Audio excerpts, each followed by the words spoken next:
छठ पूजा से जुड़ी कई ऐसी अद्भुत और रहस्यमयी बातें हैं जिनके बारे में बहुत कम लोग जानते हैं।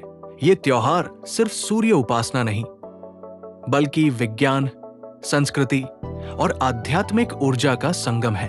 यहाँ 12 ऐसे रोचक और दुर्लभ तथ्य जिनके बारे में शायद ही किसी ने सुना हो। 1. छठ पूजा सबसे प्राचीन सूर्य उपासना है। छठ पूजा का उल्लेख ऋग्वेद में मिलता है। कहा जाता है कि ये पूजा महाभारत काल से भी पहले की परंपरा है। द्रौपदी ने किया था सबसे पहले छठ व्रत। पौराणिक कथाओं के अनुसार पांडवों की पत्नी द्रौपदी ने सबसे पहले ये व्रत किया था।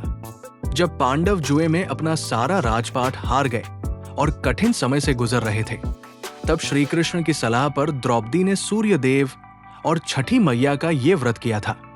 इस व्रत के प्रभाव से पांडवों को उनका राजपाट और खोया हुआ वैभव वापस मिला। 2. दानवीर कर्ण ने शुरू की थी सूर्य उपासना। एक अन्य मान्यता के अनुसार सूर्यपुत्र दानवीर कर्ण सबसे पहले सूर्य देव के उपासक थे। वो रोजाना सुबह जल में खड़े होकर सूर्य को अर्घ्य देते थे। माना जाता है कि उन्होंने ही सबसे पहले इस पर्व की शुरुआत की थी। 3. भगवान राम और माता सीता। त्रेता युग में भगवान राम के लंका विजय के बाद अयोध्या लौटने पर माता सीता ने मुग्दल ऋषि के निर्देश पर सूर्य देव की उपासना की थी। उन्होंने 6 दिनों तक व्रत रखकर सप्तमी को उगते सूर्य को अर्घ्य दिया था। माना जाता है कि इसके बाद ही ये परंपरा विकसित हुई। 4. छठ का अर्थ संख्या नहीं, शक्ति है। छठ शब्द संस्कृत के षष्ठी से बना है, जिसका अर्थ है छठा दिन, लेकिन इसका गूढ़ अर्थ है प्रकृति की छठी शक्ति, ऊर्जा संतुलन। 5. जल में खड़े होकर सूर्य को अर्घ्य देने का वैज्ञानिक कारण।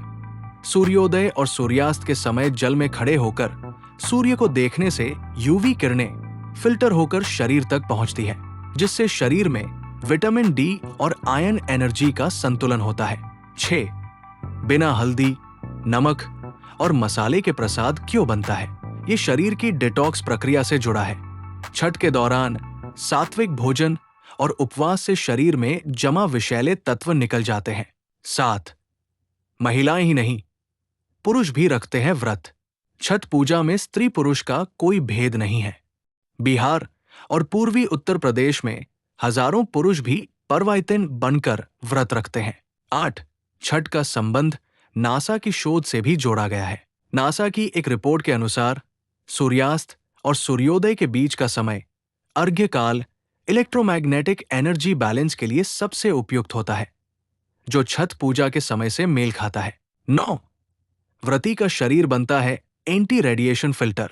4 दिन तक शुद्ध जीवनचर्या और ध्यान से व्रती का शरीर सकारात्मक ऊर्जा से भर जाता है, जिससे उसका शरीर नकारात्मक विकिरणों को सहन करने योग्य हो जाता है। 10. कोई पुरोहित या पंडित नहीं होता छठ पूजा में। ये एकमात्र हिंदू पर्व है जिसमें कोई पंडित पूजा नहीं कराता।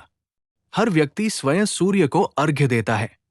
ये आत्मा और प्रकृति के बीच सीधा संवाद है। 11.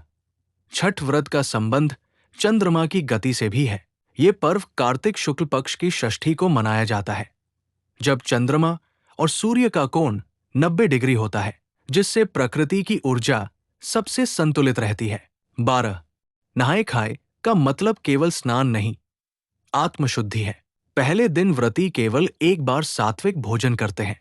इसे आत्मशुद्धि का प्रारंभ माना जाता है, यानी शरीर और मन दोनों को साधना के लिए तैयार करना। अगर वीडियो पसंद आई हो तो इसे लाइक, शेयर और सब्सक्राइब करें।